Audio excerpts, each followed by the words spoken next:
So hello everyone, इस video पे हम लोग आज फिजिक्स का एक इंपॉर्टेंट टॉपिक फ्रिक्शन और उसके काउज को डील करेंगे क्विकली। ठीक है, तो देखते हैं फ्रिक्शन क्या है और उसका काउज क्या है। सर सबसे पहले फ्रिक्शन क्या है? तो फ्रिक्शन ऐसा फोर्स है सर जो कि किसी भी दो सरफेस के बीच में एग्जिस्ट करता है और उसके रिलेटिव मोशन को अपोज करता है, मतलब रिलेटिव मोशन में रुकावट पैदा करता है। तो फ्रिक्शन क्या हो गया सर? एक तरह से मोशन को रोकने वाला फोर्स कहलाता है, रिलेटिव मोशन को रोकने वाला फोर्स। जैसे अगर ये ग्राउंड है, ग्राउंड में एक बॉल को रोल कर दिए हैं, कुछ दूर चलती है, उसके बाद ये बॉल पता चलता है कि रुक गया। तो क्यों रुक गया सर? बॉल और इस ग्राउंड के बीच में, दोनों सरफेस के बीच में एक फोर्स क्रिएट हो गया जो कि इस बॉल का रिलेटिव मोशन को रोक दिया। जैसे बॉल जाना चाह रहा था इधर और फ्रिक्शनल फोर्स क्रिएट हो गया इस डायरेक्शन में, तो बॉल इधर जाना चाह रहा है, इसको रुकावट इधर से मिल रहा है, तो कुछ दूर जाने के बाद ऑब्वियसली क्या करेगा? बॉल रुक जाएगा। तो फ्रिक्शन क्या कहेंगे फ्रिक्शन को? Friction can be defined as the force which opposes the relative motion of an object और बॉडी। ठीक है sir, a force that opposes the relative motion of body और ऑब्जेक्ट।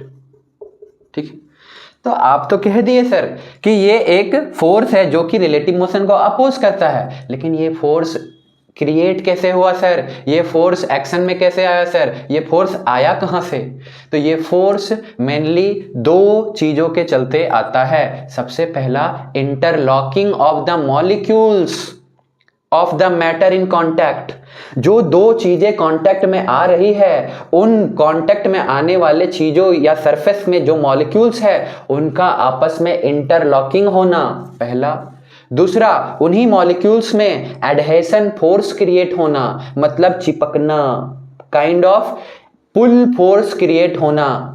तो एक एडहेशन, दूसरा इंटरलॉकिंग, यही दो चीज है जो कि फ्रिक्शन के लिए रिस्पॉन्सिबल है। इन्हीं चीजों को थोड़ा सा समझते हैं। इन दोनों चीजों को समझ गए तो कहीं भी तुम लोग फोर्स ऑफ फ्रिक्शन को इजीली एक्सप्लेन कर पाओगे।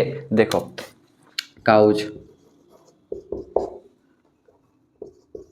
सबसे पहला है सर इंटरलॉकिंग। दूसरा है सर क्या है? Adhesion, ADHESION, adhesion. देखो ठीक है, देखो अब सर थोड़ा सा समझते हैं।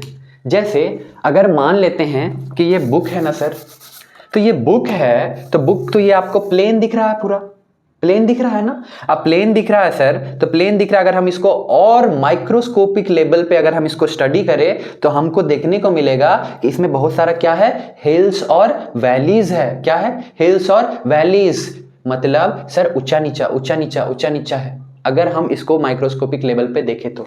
उसी तरह आपको ये दीवार वीडियो में दिख रहा है ना, तो ये भी दूर से देखोगे तो आपको प्लेन नजर आएगा, लेकिन जैसे ही आप थोड़ा सा नजदीक जाके देखोगे तो ये खुरदुरा है।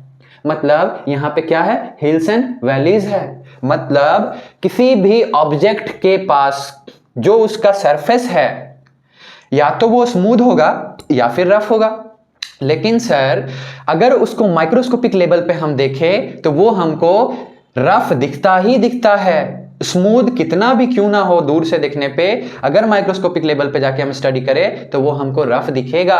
मीनिंग उस पे क्या है? हिल्स एंड वैलीज है। अब उस पे हिल्स एंड वैलीज है, तो हिल्स एंड वैलीज है तो उसको अगर माइक्रोस्कोपिक लेवल पे हम देखें तो कुछ इस तरह का हमको देखने को मिल सकता है। क्या देखने को मिल सकता है सर? तो इस तरह का देखने को मिल सकता है। मान लो कि ये सरफेस था, ठीक है सर, ऊंचा नीचा नीचा ऊंचा नीचा ऊंचा नीचा ऊंचा नीचा इस तरह करके देखने को मिला।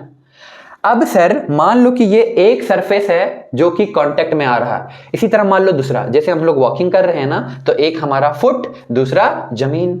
तो मान लेते हैं कि जमीन का ये देखने को हमको मिला ऐसा। अब इसके ऊपर में फुट आएगा ना, तो फुट में भी अगर हम माइन्यूटली देखें तो हमको वहां पे भी क्या देखने को मिलेगा? हिल्स एंड वैलीज देखने को मिलेगा सर। तो उसको भी अगर हम इस तरह से कर दे तो कुछ इस तरह देखने को मिलेगा। मतलब एक सर ऊपर में, एक सरफेस 1, सरफेस 2, और कांटेक्ट कहां पे हो रहा है सर? कांटेक्ट यहां पे हो रहा है, देखो यहां पे कांटेक्ट।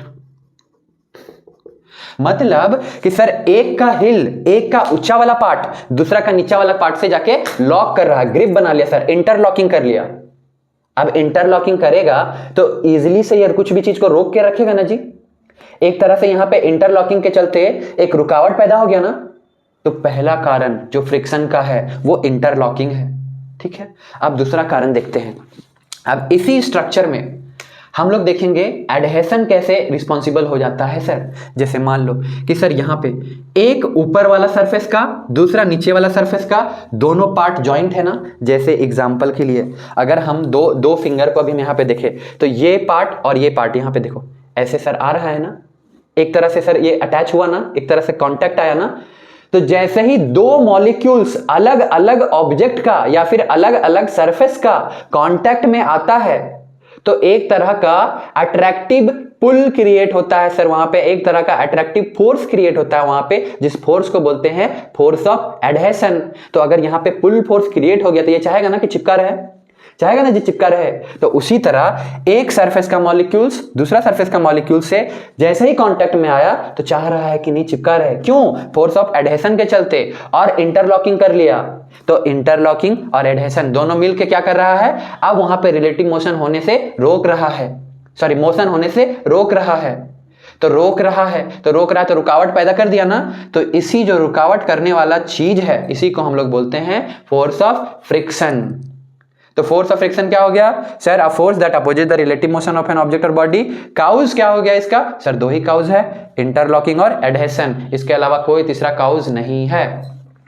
अब तुम लोग थोड़ा सा दिमाग लगा सकते हो कि सर एडहेशन हो गया, इंटरलॉकिंग हो गया, तो अब कितना इंटरलॉकिंग हो रहा है, कितना एडहेशन हो रहा है, क्या ये भी किसी पे डिपेंड करेगा? तो हाँ बिल्कुल डिपेंड करेगा। इसीलिए हम लोग नेक्स्ट जानेंगे कि इंटरलॉकिंग और एडहेशन किस पे डिपेंड करेगा। और जैसे ही जान जाएंगे कि इंटरलॉकिंग और एडहेशन किस पे डिपेंड कर रहा है, इसका मतलब हम समझ जाएंगे कि फ्रिक्शन किस पे डिपेंड करता है। ठीक है, इरेज करें, गुड।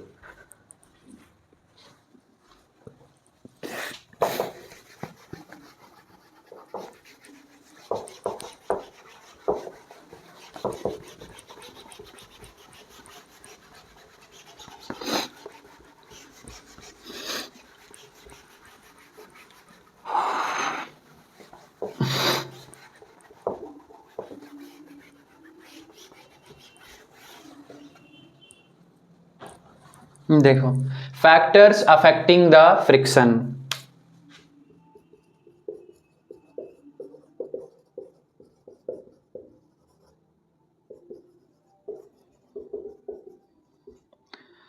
फ्रिक्शन किस किस फैक्टर पे अफेक्ट होता है, कौन कौन सा फैक्टर है जो फ्रिक्शन को अफेक्ट करता है? जैसे देखो अभी हम जान गए ना फ्रिक्शन किसके चलते होता है सर? इंटरलॉकिंग और एडहेशन के चलते। तो इंटरलॉकिंग कब होगा ज्यादा या कब होगा कम, किस पे डिपेंड करेगा सर? ऑब्वियसली सरफेस पे डिपेंड करेगा ना। सरफेस कैसा है? अगर सरफेस स्मूथ है तो इंटरलॉकिंग कम होगा, एडहेशन कम होगा। अगर सरफेस रफ है तो दीवार अगर सरफेस रफ है तो इंटरलॉकिंग ज्यादा होगा, एडहेशन ज्यादा होगा। तो इंटरलॉकिंग एडहेशन ज्यादा होगा तो फोर्स भी ज्यादा हो जाएगा फ्रिक्शन का, और इंटरलॉकिंग एडहेशन कम होगा तो फोर्स भी कम हो जाएगा फ्रिक्शन का। मतलब पहला फैक्टर जहां पे डिपेंड करता है फ्रिक्शन वो है surface, nature of the surface, nature of surface मतलब वेदर स्मूथनेस और रफनेस, कितना स्मूथ है या कितना रफ है। ज्यादा स्मूथ फ्रिक्शन कम, क्यों? क्योंकि वहां एडहेशन और इंटरलॉकिंग कम हो जाएगा। ज्यादा रफ तो फ्रिक्शन ज्यादा, क्यों? क्योंकि वहां इंटरलॉकिंग और एडहेशन ज्यादा हो जाएगा। Second sir weight of the object, weight of the object, ठीक है। देखो वेट ऑफ द ऑब्जेक्ट कहने का क्या मतलब है सर? जितना ज्यादा भारी उतना ज्यादा उसका वेट होगा, क्यों? क्योंकि उसका मास ज़्यादा होगा। अब वेट ज़्यादा होगा तो उसको ग्रेविटी उतना फोर्स से नीचे खींच रहा होगा, तो ग्रेविटी उसको उतना ज़्यादा फोर्स से नीचे खींच रहा होगा, तो हमको उसको धक्का देने में या उसको मूव कराने में ज़्यादा फोर्स लगेगा। मतलब वहां पे फोर्स ऑफ फ्रिक्शन ज़्यादा है, उसको हमको इनकाउंटर करना पड़ रहा है। ठीक है, बात को समझो। जैसे एक हैवी एक 2 kg का बॉक्स है, 2 kg बॉक्स, और यहाँ पे 5 kg बॉक्स। किसको धक्का देने में ज़्यादा मेहनत लगेगा? सर ऑब्वियसली 5 kg बॉक्स को। क्यों? क्योंकि इसका मास ज़्यादा है, मास ज़्यादा है तो इसका वेट ज़्यादा है, mg 50 न्यूटन, इसका mg 20 न्यूटन, 50 न्यूटन। तो 50 न्यूटन इस पे ग्रेविटी का फोर्स लग रहा, इस पे 20 न्यूटन। तो सर ज़्यादा ग्रेविटी ज़्यादा वेट तो फोर्स ऑफ फ्रिक्शन ज़्यादा, रुकावट ज़्यादा, तो इसको हमको धक्का देने में भी ज़्यादा फोर्स लगेगा। इसीलिए वेट ऑफ द ऑब्जेक्ट पे भी डिपेंड करता है क्या? Friction, force of friction. More the weight more the friction, less the weight less the friction. तो यही था आपका factors on which friction depends, और इसको डिटेल में और देखेंगे जैसा रिस्पॉन्स रहेगा उसके अकॉर्डिंग। तो तब तक के लिए see you, bye bye, take care and keep supporting us. See you in the next video.